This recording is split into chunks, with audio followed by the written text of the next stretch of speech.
Halo semuanya, jumpa lagi dengan saya Chandra di channel Serapin Tekno. Jadi guys, di tangan saya udah ada 3 HP entry level dari Xiaomi, yaitu Redmi 9, Redmi 9T, dan Poco M3. Nah, di video kali ini kita masuk ke sesi final battle compare antara ketiga HP ini, Redmi 9, Redmi 9T, dan Poco M3. Jadi mending mana nih dari ketiga HP ini yang lebih worth it buat dibeli? Nah, video ini cocok banget nih untuk kalian yang kaum mendang-mending. Yang mending inilah, mending itulah, mending rakit PC lah ya, semuanya aja dijadiin mendang-mending.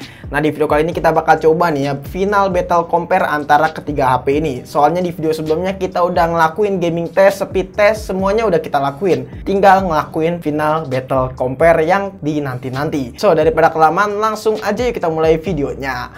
Let's go!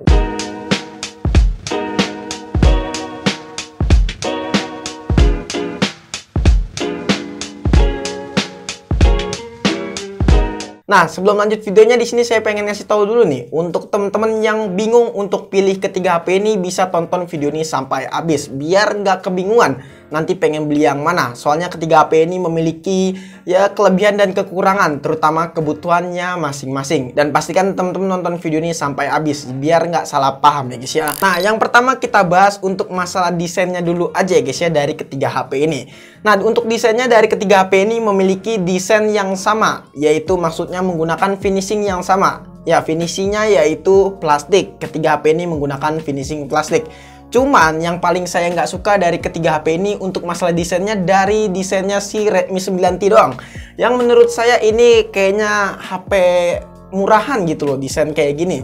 Awalnya sih emang saya tertarik, cuman makin kesini kok desainnya kayak norak aja gitu loh. Ada tulisan Redmi yang gede, terus ada kayak cahaya-cahaya pantulan gitu. Menurut saya kurang oke aja desain seperti ini. Yang saya suka itu desain kedua HP ini, Redmi 9 dan Poco M3, yang menurut saya lebih klasik dan lebih berbeda aja, terutama tampil beda sih dari HP yang lain. Tapi yang paling penting dari masalah desain itu tergantung dari orangnya aja ya, soalnya masalah desain kita nggak bisa ngatur. Sebenarnya untuk masalah desain nggak jelek-jelek banget sih Redmi 9T ini.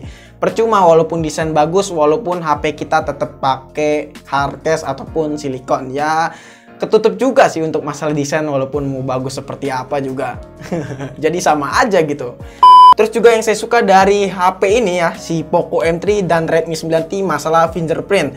Ya, untuk fingerprintnya di sini sudah side mounted terutama, dan menurut saya udah nyatu dengan tombol power itu lebih kekinian ketimbang si Redmi 9 yang masih ada di belakang back cover. Nah, terus juga untuk masalah speaker. Nah, untuk masalah speakernya si Redmi 9 di sini masih satu speaker, ya alias nggak stereo. Berbeda nggak kayak kedua HP ini, Redmi 9T dan Poco M3 yang udah menggunakan dual speaker. Jadi untuk masalah kualitas audionya jelas kedua HP ini lebih juara guys ya. Lanjut ke masalah layar. Nah, untuk layarnya dari ketiga HP ini, iya sebenarnya sih nggak ada perbedaan yang cukup signifikan. Dari layarnya di sini sudah menggunakan desain water drop, yang dimana ini ya cukup walawas juga untuk masalah desain seperti ini. Tapi ini nggak apa-apa karena HP kelas entry level ya guys ya.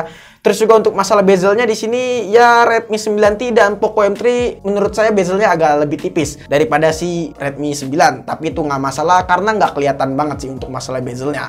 Nah, terus juga untuk resolusinya pun juga udah sama banget, yaitu menggunakan resolusi Full HD Plus dengan menggunakan panel IPS, dan sudah dilindungi dengan Corning Gorilla Glass 3 pastinya, yang dimana ini pasti kuat banget untuk masalah layarnya dari ketiga HP ini. Dan untuk masalah layarnya di sini saya nggak nemuin kendala yang aneh-aneh dari ketiga HP ini. Ya masih enak aja sih, untuk touchnya enak, untuk layarnya pun juga dipandang ya menurut saya udah oke banget ketiga HP ini. Nah, lanjut ke masalah kamera yang paling seru dari video ini. Nah, untuk kameranya di sini agak cukup bingung juga sih pengen pilih yang mana. Ada Redmi 9 dengan quad kamera dan Redmi 9T dengan quad kamera juga, dan Poco M3 yang masih menggunakan triple kamera. Jadi bingung nih pengen pilih yang mana. Nah, sebenarnya saya pengen ngasih opsi aja nih untuk teman-teman ya.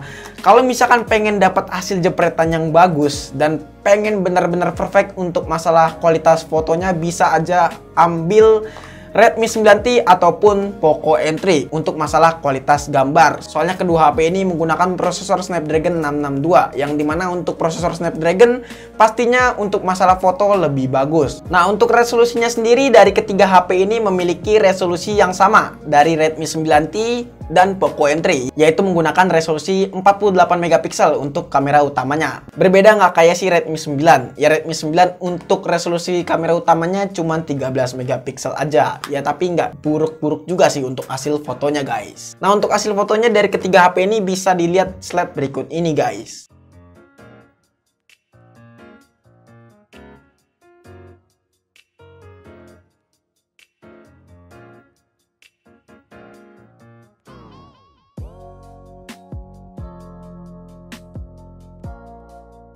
Oke guys, jadi ini adalah hasil perekaman kamera belakang dari Redmi 9, Redmi 9T, Poco M3.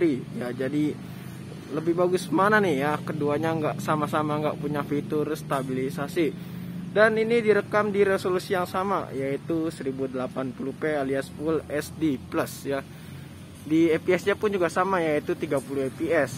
Ya, jadi teman-teman bisa nilai sendiri aja nih untuk hasil kamera belakang dari ketiga HP ini untuk perekaman videonya. Lalu untuk kamera selfie-nya, ketiga HP ini memiliki resolusi yang sama, yaitu 8 megapiksel. Yang menurut saya untuk hasil kamera selfie-nya sih ya sama ya guys ya, nggak ada cukup perbedaan yang menurut saya yang cukup beda banget. Lalu yang terakhir untuk masalah fitur dari kamera ketiga HP ini. Ya untuk fiturnya kedua HP ini, si Redmi 9T dan Poco M3 untuk masalah fitur kameranya lebih lengkap ketimbang Redmi 9. Yang dimana Redmi 9 untuk masalah fiturnya lebih dikit ketimbang Redmi 9T dan Poco M3. Selanjutnya kita bahas untuk masalah jeroan alias prosesornya yang digunakan dari ketiga HP ini.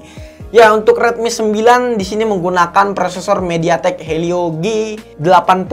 Lalu si Redmi 9T dan Poco M3 menggunakan prosesor Snapdragon 662. Yang dimana ketiga HP ini memiliki performa yang cukup berbeda. Ya terutama si Redmi 9 ini sih, menurut saya untuk masalah performanya lebih ngebut si Redmi 9 ketimbang kedua HP ini, yaitu Redmi 9T dan Poco M3. Nah kalau misalkan teman-teman lebih mementingkan performa, bisa aja ambil Redmi 9. Kalau misalkan teman-teman pengen ngincer performa yang lebih oke. Tapi konsekuensinya adalah masalah baterai. Ya untuk baterainya ketiga HP ini memiliki kapasitas yang cukup beda. Ya terutama si Redmi 9 ini yang cuma memiliki 5020 mAh. Berbeda nggak kayak kedua HP ini yang menurut saya untuk masalah baterainya kedua HP ini gede banget, yaitu 6000 mAh dengan dukungan fast charging hingga 18 watt. Ya si Redmi 9 sih juga dukungan fast charging 18 watt sih, cuman nggak dapat di paket pembelian. Emang curang tuh Xiaomi, giliran HP baru aja diiming-imingin dapat fast charging 18 watt udah include di dalam paket pembelian lagi. Tapi si Redmi 9 nih anak bawang sampai sekarang tuh nggak dapat fast charging 18 watt. Tapi sejauh ini emang untuk masalah baterai kedua HP ini lebih juara ya ketimbang Redmi 9. Ya, Redmi 9 untuk masalah baterainya cenderung lebih boros. Yang terakhir kita masuk kesimpulan, yang dimana ini adalah pembahasan terakhir dari video kali ini yang menentukan lebih mending mana ketiga HP ini, Redmi 9, Redmi 9T ataupun Poco M3. Nah, di sini saya kasih saran aja nih untuk teman-teman yang bingung pengen pilih ketiga HP ini. Kalau misalkan teman-teman nyari performa yang lebih optimal dan harga yang lebih murah, bisa aja ambil si Redmi 9 dengan varian 4/64. Ingat, varian 4/64 ya, bukan 3/32. Soalnya kalau 3/32 kurang recommended kalau menurut saya. Ambil aja yang 4/64, kalau nggak salah harganya itu sekitaran 1,750 ya. Kalau nggak salah sekitaran segitu. Di sini ada harganya, teman-teman bisa lihat sendiri. Tapi teman-teman kalau misalkan pengen mendapatkan baterai yang gede, terus juga teknologi yang lebih kekinian, terutama dalam hal fingerprint ya, yang udah side mounted alias menyatu dengan tombol power. Terus juga untuk hasil fotonya yang lebih keren, dan untuk masalah pengoptimalan sistem alias pengoptimalan suhunya lebih stabil, dan terutama masalah baterainya, bisa aja ambil kedua HP ini, yaitu Redmi 9T dan Poco M3. Karena kedua HP ini memiliki harga yang cukup hampir sama ya guys ya. Tapi kedua HP ini bisa dibilang goibnya minta ampun dan susah buat dicari guys ya untuk masalah kedua HP ini. Ya intinya ketiga HP ini masih worth it banget untuk dijadiin option buat temen-temen yang lagi nyari HP di kelas entry level ya guys ya. Oke guys, mungkin cukup sekian video kali ini. Menurut temen-temen gimana? Apakah temen-temen punya pendapat ataupun punya pertanyaan? Jika temen-temen punya pendapat ataupun punya pertanyaan, bisa aja langsung tulis di kolom komentar. Kurang lebihnya mohon maaf jika ada kesalahan dari video ini. Terima kasih teman-teman sudah menonton video ini sampai habis. Dan jangan lupa juga follow Instagram kita di @sadapintekno, Jika teman-teman pengen nanya ataupun pengen DM kita. Chandra pamit and see you next time in the video. Goodbye, dadah. Have a nice day.